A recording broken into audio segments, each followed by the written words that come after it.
Episode 19। जैसे ही लिन Hwan चट्टान से गिरी, उसने सिस्टम अधिसूचना सुनी। चेतावनी, चेतावनी, मेजबान की जान खतरे में है। सिस्टम ने आत्म सुरक्षा कार्यक्रम सक्रिय कर दिया है। कृपया स्थानिक स्थानांतरण के लिए तैयार रहें। जब लिन हुआन जमीन पर गिरने वाली थी, तो वह अचानक बेहोश हो गई और कुछ भी नहीं देख सकी। जब उसने फिर से अपनी आंखें खोली, तो उसने खुद को मोटी बर्फ की परत पर पड़ा हुआ पाया। एक कड़कड़ाती ठंड ने उसे घेर लिया, जिससे उसकी हड्डियां तक ठंडी हो गईं। लिन हुआन ने उठने के लिए संघर्ष किया। उसने सबसे पहले अपने शरीर की जांच की और पाया कि वह सुरक्षित थी और उसे कोई चोट नहीं आई थी। सिस्टम बहुत बढ़िया था। उसने ऊपर देखा और सफेद बर्फ के अलावा कुछ भी नहीं देखा। सूरज अभी भी आसमान में लटका हुआ था। वह उसके ऊपर गिरा, लेकिन उसे कोई गर्मी महसूस नहीं हुई। वह बहुत देर तक खोजती रही, इससे पहले कि उसे दूर चट्टानी पहाड़ की चोटी दिखाई दी। उसे उम्मीद नहीं थी कि सिस्टम उसे बचाने के लिए इतनी दूर ले जाएगा। वापस चलने में काफी मेहनत करनी पड़ेगी। लिन हुआन ने अपनी बाहों को पकड़ लिया, अपनी गर्दन पीछे कर ली और अपने जमे हुए पैरों के साथ चट्टान पर्वत की ओर चल पड़ी। बाई डी और श्वांग युन के चिंतित होने से पहले उसे वापस आना पड़ा। वह बहुत देर तक चलती रही, यहाँ तक कि सूरज भी डूब गया। चट्टानी पहाड़ अभी भी बहुत दूर लग रहा था। सूरज के बिना तापमान और भी कम था। सौभाग्य से बर्फ प्रकाश को अपवर्तित कर सकती है। रात में भी इतना अंधेरा नहीं था कि उसके सामने की हर चीज बिल्कुल अदृश्य हो। लिन हुआन ठंडी और भूखी थी। वह सचमुच अब और नहीं चल सकती थी। वह छिपने के लिए जगह ढूंढना चाहती थी और सुबह होने का इंतजार करना चाहती थी। जंगल में बर्फ और बर्फ में दबे पेड़ों और चट्टानों के अलावा देखने के लिए कुछ भी नहीं था। उसने काफी देर तक खोजबीन की और फिर उसे एक छोटी सी पत्थर की गुफा मिल गई। गुफा में कुछ भी नहीं था और इसलिए लिन हुआन थोड़ी देर के लिए अपनी बाहों को क्रॉस करके बैठी रही, इससे पहले कि उसे एहसास हुआ कि अगर ऐसा ही जारी रहा तो वह निश्चित रूप से जम जाएगी। उसने उस फैनी पैक को छुआ, जो वह हमेशा अपने साथ रखती थी, जिसमें टिंडर और भेड़ की खाल से सचित्र पुस्तक थी। साथ ही उसकी लालसा को संतुष्ट करने के लिए कुछ मीठे फल भी थे। एक हड्डी वाला चाकू भी था। अगर उसे पता होता कि वह ऐसी स्थिति में पहुंच जाएगी, तो उसने मांस के कुछ टुकड़े अपने फैनी पैक में भर लिए होते। लिन हुआन ने एक मीठा फल खाया, लेकिन पेट भरा होने के बजाय उसे और भी ज्यादा भूख लगने लगी। उसने बचे हुए 5 मीठे फलों को हाथ में पकड़ा और उनकी ओर देखा। अंत में वह उन्हें खाने के लिए खुद को तैयार नहीं कर सकी। उसने मीठे फलों को वापस अपने फैनी पैक में भर लिया। वह उन्हें केवल तभी खाती थी जब उसे बहुत भूख लगती थी। लिन हुआन टिंडर की तलाश में गुफा के आसपास गई, लेकिन अप्रत्याशित रूप से उसे बर्फ में एक जानवर पड़ा हुआ मिला। वह जल्दी से वहां पहुंची और जानवर को उसके पैरों पर खड़ा होने में मदद की। वह भूरे और सफेद रंग का वस्त्र पहने हुए एक सुंदर नर जानवर था, जो बिल्कुल कपास जैसा दिखता था। उनके लंबे काले बाल खुले हुए थे और उनके माथे पर शुद्ध काले हीरे के आकार का रत्न लगा हुआ था। उसकी कमर पर गहरा घाव था। खून जम गया था, इसलिए बाहर नहीं निकल रहा था। हालांकि कटे हुए रूप ने अभी भी लिन हुआन को डरा दिया। लिन हुआन ने उसके कंधे को धक्का दिया। हे, उठ जाओ। उस आदमी ने कोई प्रतिक्रिया नहीं दी। लिन हुआन का दिल तेजी से धड़कने लगा। क्या वह मर सकता है? कांपते हुए उसने अपनी उंगली उसकी नाक के नीचे रख दी। उसकी सांसें धीमी चल रही थी, लेकिन वह अभी भी जीवित था। लिन हुआन ने चारों ओर देखा। ये जानवर यहाँ अकेला था। अगर वह उसे यहाँ अकेला छोड़ दे, तो वह ठंड से मर सकता है। अपने दांत पीसते हुए उसने उसे अपने पैरों पर खड़ा होने में मदद की और लड़खड़ाते हुए वापस गुफा में चली गई। पहले से ही संकरी गुफा एक और व्यक्ति के शामिल होने के कारण और भी तंग हो गई। लिन हुआन को कुछ शाखाएं मिली और उन्हें टिंडर से जलाया गया। आखिरकार उसे थोड़ी गर्माहट महसूस हुई। आग की रोशनी से उसने जानवर को देखा। वह बहुत सुंदर था। उसकी भौहें पतली थी और होंठ छोटे थे। उसकी त्वचा इतनी पीली थी कि ऐसा लगता था कि उसका कोई रंग ही नहीं है। उसके लंबे काले बाल उसके गालों पर लटक रहे थे, जिससे वह एक खूबसूरत लेकिन बीमार सुंदरता की तरह लग रहा था। उसके कपड़े पहनने के तरीके को देखकर वह कोई साधारण जानवर नहीं लग रहा था। लिन हुआन ने अपनी उंगलियां फैलाई और चुपके से उसके कपड़ों के कपड़े को छू लिया। रंग वास्तव में कपास के समान था, लेकिन ये कपास की तुलना में हल्का और नरम था।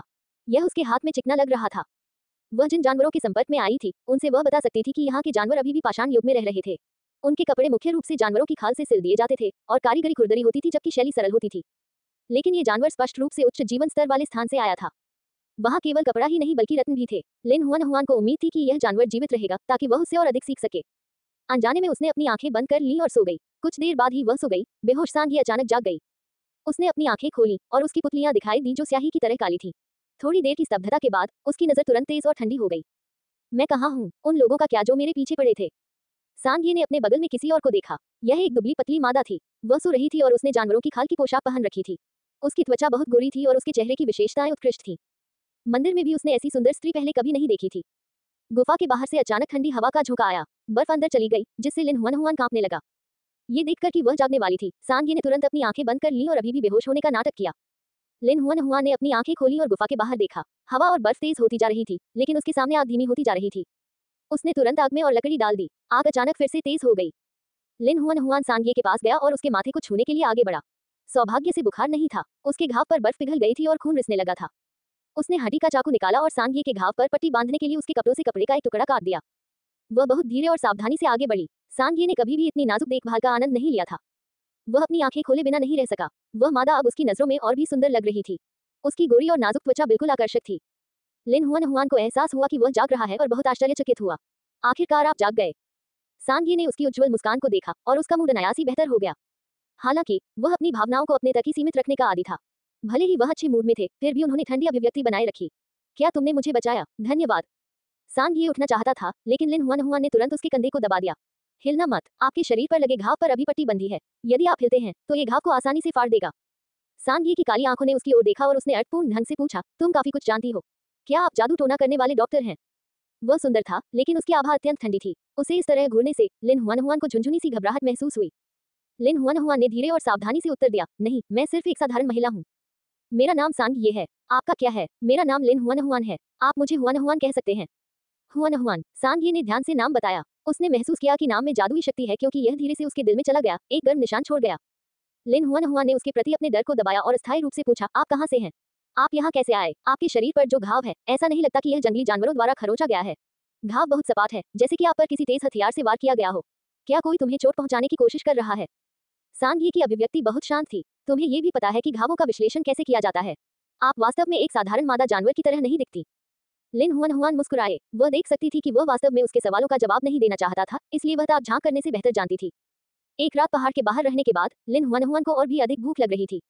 विरोध करने में असमर्थ, उसने फिर से 5 मीठे फल निकाले और चुपचाप उनमें से एक खा लिया। सांग ये उसकी दयनीय उपस्थिति पर भड़क गई। क्या आप भूखे हैं? इससे पहले कि लिन हुआन हुआन कुछ बोल पाती, उसके पेट से जोर से गड़गड़ाहट की आवाज निकली। खैर, उसका पेट पहले ही साफ जवाब दे चुका था। सांग ये उठकर बैठ गया। बाहर बर्फीला तूफान थोड़ा कम हो गया है। मैं ये देखने के लिए बाहर जा रहा हूँ कि कोई शिकार है या नहीं। लिन हुआन हुआन ने तुरंत कहा, आप अभी भी घायल हैं, हिलना मत। सांग ये ने अपनी कमर से कपड़ा हटाया, जिससे घाव दिखाई दिया जो लगभग पूरी तरह से ठीक हो गया था। उसने धीरे से कहा, मेरा घाव ठीक हो गया है, शिकार करना मेरे लिए कोई समस्या नहीं है। लिन हुआन ने अचंभित होकर उसकी कमर की ओर देखा। वह घाव जो कल भी रक्तरंजित था, लगभग ठीक हो गया था, केवल हल्का सा निशान रह गया था। यह अद्भुत था, एक ही रात में घाव ठीक हो गया। जैसे कि उसके संदेह को देखते हुए सांग ये ने उदासीनता से समझाया, मेरी काया आम लोगों से अलग है और मेरे ठीक होने की गति तेज है। तो वह प्रतिभाशाली था। लिन हुआन हुआन आश्वस्त थे। सांग ये ने फिर से अपने कपड़े ठीक किए। क्या आप कुछ और पूछना चाहते हैं? लिन हुआन हुआन ने अपना सिर हिलाया। सांग ये ने कहा, फिर मैं शिकार के लिए बाहर जा रहा हूँ। यहाँ आज्ञाकारी रूप से रहो और इधर उधर मत भागो। वह कहना चाहती थी कि उसे परेशानी से नहीं गुजरना पड़ा, लेकिन जब उसकी ठंडी नजर उस पर पड़ी तो उसने ये कहने की हिम्मत नहीं की कि उसके मन में क्या है। वह केवल इतना ही कह सकी, ठीक है। सर्दी का मौसम था और जंगल के जानवर शीत निद्रा में सो रहे थे। उसे यहाँ अकेले छोड़ना कोई समस्या नहीं होगी। सांग ये के चले जाने के बाद लिन हुआन हुआन तेजी से गुफा से बाहर चला गया। आज सूरज नहीं था और हवा में बर्फ के छोटे छोटे टुकड़े थे। चट्टानी पर्वत की दिशा का पता लगाने से पहले उसे काफी देर तक अपनी आंखें खोलनी पड़ी। उसे आश्चर्य हुआ कि श्वांग युन और बाई दी कैसे कर रहे थे। उन्हें उसकी चिंता हो रही होगी। उसे जल्दी वापस लौटना पड़ा। लिन हुआन हुआन सांग ये के लिए एक नोट छोड़ना चाहता था, लेकिन यहाँ न तो कलम थी और न ही कागज। इसके अलावा सांग ये शायद अपने लिखे शब्दों को नहीं पहचान पाती। एक पल की झिझक के बाद उसने जाने का फैसला किया। वैसे भी वह सांग ये से केवल एक बार मिली थी। अगर वह चली भी गई तो सांग ये इसे दिल पर नहीं लेगी। लिन हुआन हुआन चट्टान पर्वत की दिशा में भागा। चलते चलते उसने अपने आसपास का सर्वेक्षण किया और उसे कई जंगली फल मिले। भीड़ की खाल से सचित्र पुस्तक का जिक्र करने के बाद उसने एक खाने योग्य जंगली फल चुना और उसे अपने मुंह में भर लिया। जंगली फल का स्वाद अच्छा नहीं था, मांस सूख गया था और उसके मुंह में कड़वा कसला स्वाद था। हालांकि फल खाने के बाद उसकी भूख काफी कम हो गई। लिन हुआन हुआन धीरे धीरे उत्साहित हुई और अपने रास्ते पर चलती रही। पूरा जंगल पहले से ही बर्फ से ढका हुआ था और जमीन पर रास्ता देखना असंभव था। गड्ढों में जाने से बचने के लिए लिन हुआन हुआन को एक शाखा मिली। जब वह चलती थी तो रास्ता बनाने के लिए शाखा का उपयोग करती थी। ये पुष्टि करने के बाद कि यह सुरक्षित है, वह आगे बढ़ी। हालांकि इससे उसकी प्रगति काफी धीमी हो गई। फिर से अंधेरा होने लगा था, लेकिन चट्टानी पहाड़ अभी भी दूर क्षितिज पर था। लिन हुआन हुआन थोड़ा निराश था। वह सचमुच बेकार थी। 2 दिन तक पैदल चलने के बाद वह वापस भी नहीं जा पा रही थी। वह जंगली फल खा चुकी थी। उसके पास केवल 4 मीठे फल बचे थे। भूखी और ठंडी होने पर उसे 2 मीठे फल खाने पड़े। मिठास ने उसे खुशी से रोने पर मजबूर कर दिया। उसने अपनी भूख दबाए और बचे हुए 2 मीठे फलों को सावधानी से अपने फैनी पैक में रख लिया। फिर वह हवा और बर्फ से बचने के लिए जगह की तलाश करने लगी। इस बार उनकी किस्मत खराब थी। उसने काफी देर तक तलाश की, लेकिन उसे रात गुजारने के लिए जगह नहीं मिली। भूख और ठंड ने उसकी ताकत खत्म कर दी। वह धीरे धीरे चलती रही जब तक कि वह धड़ाम से जमीन पर नहीं गिर पड़ी।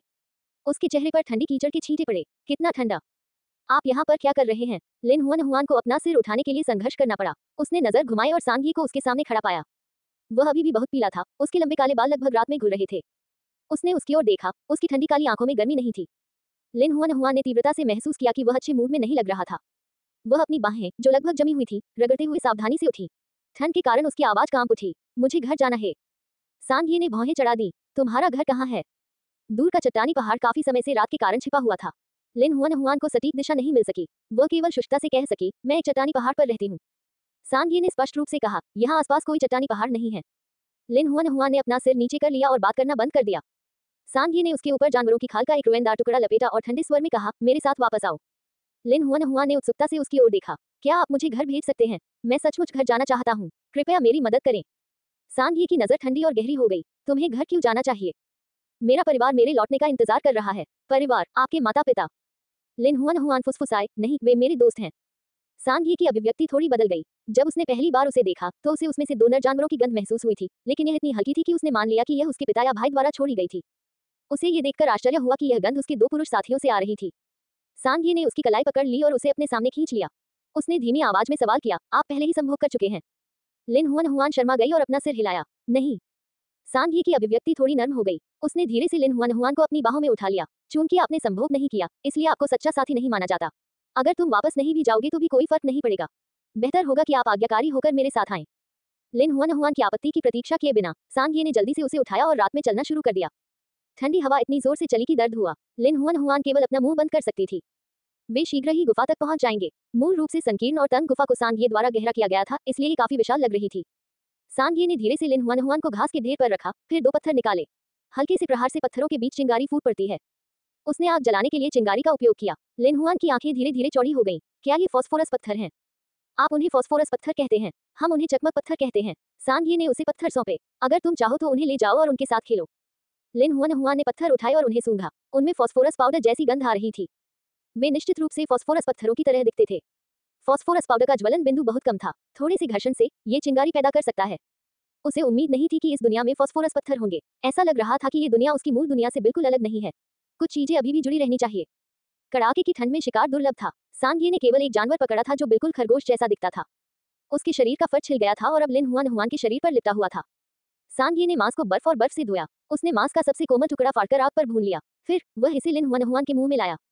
तुम्हें भूख नहीं लगी? जल्दी करो और खाओ। जब लिन हुआन हुआन ने भुना हुआ मांस लिया तो उसने देखा कि सांग ये की उंगलियां जल गई थी। मांस भूनते समय वह गलती से जल गया होगा। आपका हाथ। सांग ये ने अपनी उंगलियों की ओर देखा और उदासीनता से कहा, मैं जल गया था। उसका स्वर बहुत शांत था, मानो वह व्यक्ति नहीं था जो जल गया हो। उसे इसकी बिल्कुल भी परवाह नहीं थी। लिन हुआन हुआन ने पूछा, क्या दर्द होता है? मुझे कुछ भी महसूस नहीं हो रहा है। सांग ये आग से बहुत दूर बैठे थे। उसने बचे हुए कच्चे मांस के टुकड़े टुकड़े किए, उन्हें मुंह में डाला और धीरे धीरे खाया। ये स्पष्ट रूप से एक बर्बर कदम था, लेकिन जब उसने ऐसा किया तो यह असाधारण रूप से सुंदर और शांत लग रहा था। लिन हुआन हुआन ने आश्चर्य से उसकी ओर देखा। क्या आपको पका हुआ मांस पसंद नहीं है? मुझे गर्म चीजें पसंद नहीं है। लिन हुआन हुआन ने अवचेतन रूप से आग को देखा। आग गर्म है। मुझे आग पसंद नहीं है, लेकिन आप तो आग पर मांस भून रहे थे। सांग ये ने उसकी ओर उदासीनता से देखा। क्योंकि आप पका हुआ मांस खाना चाहते हैं। क्योंकि वह पका हुआ मांस खाना चाहती थी, उसने आग के प्रति अपनी अरुचि को सहन किया और स्वयं मांस भूनने में उसकी मदद की। लिन हुआन हुआन थोड़ा प्रभावित हुआ। उसे अचानक महसूस हुआ कि उसके सामने ये ठंडा दिखने वाला आदमी उतना ठंडा नहीं था जितना वह दिखाई देता था। शायद वह खुद को अभिव्यक्त करने में अच्छा नहीं था। लिन हुआन हुआन ने भुना हुआ मांस अपने हाथ में लिया और गुफा के प्रवेश द्वार की ओर चलने के लिए खड़ी हो गई। सांग ये ने तुरंत उसकी ओर देखा। आप कहाँ जा रहे हैं? लिन हुआन हुआन ने अपने चिकने हाथ लहराए। मुझे अपने हाथ धोने जाना है। सांग ये ने आधा खाया हुआ मांस नीचे रख दिया और उसकी हर हरकत को देखते हुए प्रवेश द्वार की ओर चल दिया। लिन हुआन हुआन असहाय थी। यह आधी रात है, अगर मैं दौड़ना भी चाहूं तो दौड़ नहीं सकता। आपको मुझे इतने करीब से देखने की जरूरत नहीं है। सांग ये ने बात नहीं की। उसकी गहरी आंखें समझौता करने के किसी भी इरादे के बिना उसे गौर से देखती रहीं। लिन हुआन हुआन के पास उसे जाने देने के अलावा कोई विकल्प नहीं था। वह घुटनों के बल बैठ गई और अपने हाथों पर लगी चर्बी को बर्फ और बर्फ से धोया। फिर उसने एक साफ बर्फ का क्रिस्टल उठाया और अपने मुंह में रख लिया। अभी अभी इतना भुना हुआ मांस खाने के बाद उसका पेट तेल और चर्बी से भर गया था। वह कुछ बर्फ खाना चाहती थी। लिन हुआन हुआन ने सांग ये को उसके मुंह को घूरते हुए देखा और सोचा कि वह भी इसे खाना चाहता है, इसलिए उसने एक बर्फ का क्रिस्टल सौंप दिया। क्या आप इसे खाना चाहते हैं? सांग ये ने स्पष्ट रूप से कहा, मुझे इतनी ठंडी चीजें पसंद नहीं है। लिन हुआन हुआन बहुत उत्सुक थी। तुम्हें गर्म चीजें या ठंडी चीजें पसंद नहीं है? क्या इस दुनिया में ऐसी कोई चीज है जो तुम्हें पसंद हो? सांग ये ने उसके चेहरे को देखा और बहुत देर तक कुछ नहीं कहा। लिन हुआन हुआन पहले से ही अपनी चुप्पी का आदी था और उसे इससे कोई आपत्ति नहीं थी। वह गुफा में वापस गई, घास के ढेर को साफ किया और उस पर लेट गई। सांग ये उससे कुछ ही दूरी पर बैठ गया। वह चट्टान की दीवार के सामने झुक गया। उसके पीले चेहरे पर कोई रंग नहीं था और उसकी लंबी घनी पलकें थोड़ी झुकी हुई थी, जिससे गहरी छाया पड़ रही थी। उसके लंबे काले बाल उसके चेहरे पर गिर रहे थे और सिरे फर्श पर गिर रहे थे। वे रात के समान घने थे। गुफा के बाहर फिर ठंडी हवा चलने लगी। ठंडी बर्फ गुफा में घुस गई, जिससे आग की लपटें तेज हो गईं। सांग ये ने ठंड से गेंद में लिपटी छोटी सी मादा की ओर देखा और थोड़ा सा भौहें सिकोड़ ली। वह उठा और गुफा के द्वार तक चला गया। उसने अपना धूसर सफेद वस्त्र उतार दिया, जिससे उसका पतला पीला शरीर प्रकट हो गया। उसने चोगा एक तरफ फेंक दिया, फिर अपने असली रूप में आ गया। काला अजगर 1 मीटर से भी ज्यादा मोटा था। उसकी त्वचा बारीक काली पपड़ियों से ढकी हुई थी। उसकी गर्दन के नीचे और उसकी पूंछ की नोक पर सिल्वर ग्रे पैटर्न का एक चक्र स्पष्ट रूप से देखा जा सकता था। सांप की भौहों के बीच एक हीरे के आकार का काला मणि देखा गया। सांप ने उसके शरीर को घेरे में लपेट लिया, जिससे प्रवेश द्वार अवरुद्ध हो गया। उसका सिर उसके कुंडलित शरीर पर टिका हुआ था। उसकी गहरी आंखें सोती हुई महिला पर केंद्रित थीं। उन्होंने उसे एक क्षण के लिए भी नहीं छोड़ा। सांघिये ने गुफा के बाहर ठंडी हवा और बर्फ को रोकने के लिए अपने शरीर का उपयोग किया ताकि छोटी मादा गर्म रहे। अगले दिन लिन हुआनहुआन उठी और उसने अपनी आंखें खोली तो उसे एक विशाल सांप का सिर दिखाई दिया। भयभीत होकर वह घास के ढेर से लुढ़क गई। सांघिये ने अपनी आंखें खोली। जब उसने देखा कि वह जमीन पर लौट रही है तो उसने अपनी पूंछ बढ़ाई और धीरे से उसे फिर से घास के ढेर पर धकेल दिया। लिन हुआनहुआन ने घबराकर अपने सामने अजगर को देखा। उसकी नजर काफी देर तक उसकी भौहों के बीच के काले मणि पर रुकी रही। फिर उसने अस्थायी रूप से पूछा, क्या आप ये सांग हैं? अजगर ने अपना मुंह नहीं खोला, लेकिन वह अपने पेट से आवाज निकाल सकता था। यह मैं हूँ। लिन हुआनहुआन को उम्मीद नहीं थी कि सांघिये का मूल रूप सांप होगा। इसके अलावा वह इतना बड़ा अजगर था। वह चूहों और सांपों से डरती थी। उसने अपने सामने विशाल अजगर को देखा और महसूस किया कि उसके पूरे शरीर में रोंगटे खड़े हो रहे हैं। वह ये पूछने से खुद को नहीं रोक सकी, क्या आप सांपों को शीतनिद्रा में नहीं रहना चाहिए? आप शीतनिद्रा में क्यों नहीं जा रहे हैं? विकास के बाद हमें शीतनिद्रा में जाने की आवश्यकता नहीं है। लिन हुआनहुआन फुसफुसाए, क्या आप वापस अपने मानव रूप में बदल सकते हैं? तुम इस तरह डरावने हो। सांघिये ने अपना सिर झुका लिया। उसके विशाल सांप का सिर उससे एक मुट्ठी की दूरी पर था। उसकी काली सांप की आंखें उसकी आंखों में घूर रही थी। क्या आपको लगता है कि मैं इस तरह भयानक दिखता हूँ? मादाओं को आमतौर पर अजगर का दिखना पसंद नहीं आता था। सांघिये को इस वजह से कई बार घृणा की दृष्टि सहनी पड़ी थी। हालांकि वे जानवर जो उसका तिरस्कार करते थे उनका कभी भी भला नहीं हुआ, फिर भी दिखावट उसके लिए सबसे वर्जित चीज थी। क्या होगा यदि छोटी मादा ने उसकी शक्ल को तुच्छ जाना? वह उसे पूरा निगल भी सकता है ताकि उसे उसके चेहरे पर घृणा न देखनी पड़े। सांघिये की नजर ने उसकी खोपड़ी में झंझनाहट पैदा कर दी। उसे ऐसा महसूस हुआ मानो उसके शरीर का सारा खून जम गया हो और उसे अपने शरीर में ठंडक महसूस हुई। उसने कांपते हुए कहा, तुम बदसूरत नहीं हो, तुम बस थोड़े डरावने हो। सांघिये विचारशील दिखे, क्या आप सांपों से डरते हैं? लिन हुआनहुआन ने सिर हिलाया और जल्दी से इसे स्वीकार कर लिया। हाँ हाँ हाँ। अजगर ने अपना मुंह खोला, अपनी लाल जीभ बाहर निकाली और धीरे से उसके चेहरे पर घुमा दी। डरो मत। जीभ को सांप का सबसे कोमल हिस्सा कहा जा सकता है। इसने लिन हुआनहुआन के चेहरे पर एक गीला और फिसलन भरा निशान छोड़ दिया। लिन हुआनहुआन इतनी डर गई थी कि वह लगभग बेहोश हो गई थी। उसने अपने गालों को ढांक लिया। उसकी चमकीली आंखें किसी चौंके हुए खरगोश की तरह गोल हो गईं। सांघिये को लगा कि छोटी मादा सचमुच बहुत प्यारी थी। विरोध करने में असमर्थ होने पर उसने अपनी सांप की पूंछ को उसके चारों ओर घुमाया, फिर उसे नीचे करके उसके गाल पर हल्के से रगड़ा। मैं तुम्हें चोट नहीं पहुंचाऊंगा। मानो उसकी दयालुता को महसूस करते हुए लिन हुआनहुआन के दिल का दर्द थोड़ा कम हो गया। उसने विशाल सांप के सिर को देखा जो ठीक उसके सामने था। सावधानी से वह आगे बढ़ी और धीरे से उसे छुआ।